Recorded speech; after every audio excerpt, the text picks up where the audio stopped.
इस धरती पर पहला इंसान कहाँ से आया? हमने बचपन में सुना था कि हमारे पूर्वज बंदर थे। थोड़ा बड़े हुए तो पता चला कि बंदर नहीं थे, होमो सेपियंस थे, जो बंदरों जैसे दिखते थे पर बंदर बिल्कुल नहीं थे। लेकिन हमारी पृथ्वी के इस ब्रह्मांड में पूरी तरह फिक्स होने के बाद क्या इंसानों का जन्म इतना आसान था? यह एक लंबी और असाधारण कहानी है, लेकिन हम इसे इजी और सिंपल तरीके से समझेंगे। शुरुआत हम पृथ्वी के जन्म से ही करते हैं। पृथ्वी का जन्म लगभग 4.5 अरब साल पहले हुआ था, पर पृथ्वी के जन्म की शुरुआत सूर्य से हुई थी। लगभग 4.6 अरब साल पहले सूर्य का जन्म हुआ था। सूर्य के चारों ओर धूल और गैस के बादल इकट्ठे हुए। इन बादलों से ग्रहों का जन्म हुआ, जिनमें पृथ्वी भी एक थी।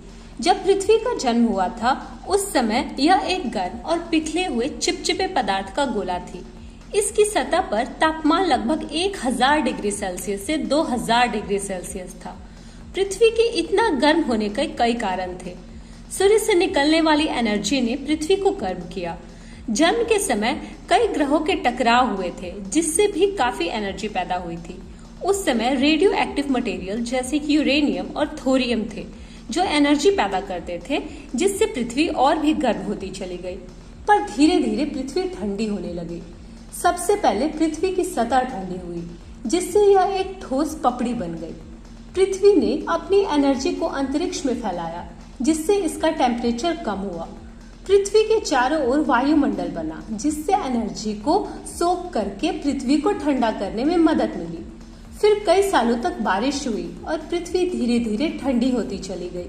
पृथ्वी के ठंडा होने के बाद लगभग 3.5 अरब साल पहले पहला सांस लेने वाला और हरकत करने वाले जीवों का जन्म हुआ, जिनमें एक ही कोशिका यानी सेल होती थी। इन्हें यूनिसेल्यूलर कहते थे। ये पानी में रहते थे। धीरे धीरे इनसे विकास होकर मल्टीसेल्यूलर जीव बने, जिनमें एक से ज्यादा कोशिका थी। इनकी बॉडी काफी सिंपल स्ट्रक्चर के साथ बिल्कुल नरम थी। इनके शरीर में खाना और ऑक्सीजन को ऑब्जर्व करने के लिए खास अंग थे। मल्टीसेल्यूलर जीवों में समुद्री स्पंज, जेलीफिश, सी गूसबेरी जैसे जीव थे, जो धरती पर आए थे। इन सभी ने पृथ्वी के एनवायरनमेंट में कई तरह के बदलाव लाए। इन्होंने समुद्र में रहने वाले और दूसरे जीवों के साथ संबंध बनाए और उनके विकास में उनकी मदद की। इसके अलावा उन्होंने समुद्र के सरफेस पे रहने वाले जीवों का वो खाना बने और समुद्र के तल को साफ रखने में मदद की। धीरे धीरे समय बीतता गया और लगभग 470 मिलियन साल पहले पृथ्वी पर पेड़ पौधों का विकास होना शुरू हुआ। इन पौधों का विकास भी समुद्र से ही शुरू हुआ था। ये ब्रायोफाइट्स और पैरिडोफाइट्स जैसे थे। लगभग 350 मिलियन साल पहले रेप्टिलियंस का विकास शुरू हुआ। ये रेप्टाइल्स यानी सरीसृप आज के रेप्टाइल से बहुत अलग थे। जब रेप्टाइल्स धरती पर आए, उस समय कई बड़े बदलाव हो रहे थे। वायुमंडल में ऑक्सीजन का लेवल बढ़ रहा था, जो जीवन के लिए बिल्कुल सुटेबल था। पेड़ पौधों का विकास धीरे धीरे ठीक होने लगा, जो खाने का एक अच्छा सोर्स थे। महाद्वीपों का भी जन्म इसी दौरान हुआ था। रेप्टाइल्स के अर्ली एंसेस्टर हाइलोमोडियम और पैट्रोपस थे। ये छोटे लिपटे हुए जीव थे, जो इंसेक्ट्स को खाते थे। डायनासोर्स भी रेप्टाइल्स थे, लेकिन वे बहुत बाद में लगभग 230 मिलियन साल पहले ट्रायसिस पीरियड में विकसित हुए। डायनासोर्स के अर्ली एंसेस्टर ईओरैप्टर और हेरारोसॉरस थे। ये साइज में छोटे थे और खाने के लिए पेड़ पौधे और इंसेक्ट्स पे डिपेंड थे।